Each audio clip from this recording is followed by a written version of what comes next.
الحمد للہ رب العالمین والصلاة والسلام علی رسولہ الامین اما بعد۔ زندگی میں آنے والے مصائب و آلام، رنج و غم اور مشکلات سے نجات حاصل کرنے کے لیے دعا سے زیادہ مؤثر اور قابل اعتماد کوئی ہتھیار نہیں۔ رحمت للعالمین صلی اللہ علیہ وسلم نے امت محمدیہ کو دعا کرنے کے آداب سے آگاہ فرمایا۔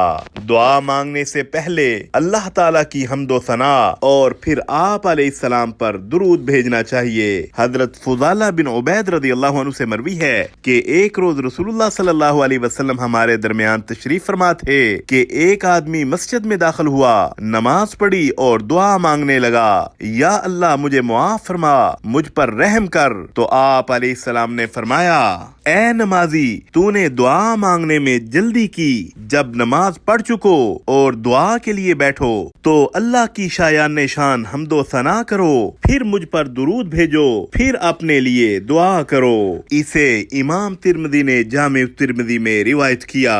خاص مواقع پر دعا کے الفاظ 3 بار دہرانا مسنون ہے۔ دعا مانگنے سے قبل اپنے گناہوں کا اعتراف اور اظہار ندامت کرنا چاہیے۔ حضرت علی بن ابو طالب رضی اللہ عنہ نقل فرماتے ہیں کہ رسول اللہ صلی اللہ علیہ وسلم نے فرمایا، جب بندہ کہتا ہے تیرے سوا کوئی الہ نہیں، میں نے اپنے آپ پر ظلم کیا، میرے گناہ معاف فرما، تیرے سوا کوئی گناہ معاف کرنے والا نہیں، تو اللہ کو یہ بات بہت اچھی لگتی ہے اور اللہ فرماتا ہے میرا بندہ جانتا ہے کہ اس کا رب ہے جو معاف بھی کرتا ہے، سزا بھی دیتا ہے۔ اسے حاکم نے روایت کیا۔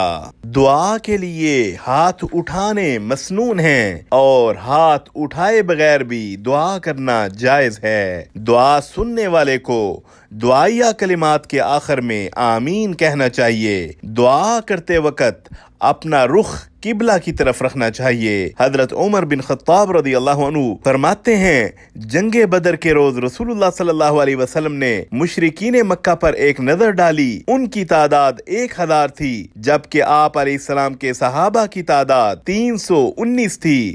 نبی مکرم صلی اللہ علیہ وسلم نے قبلہ کی طرف رخ کیا اور اپنے ہاتھ اللہ کے حضور پھیلا دیے اور پکار کر دعا کرنے لگے۔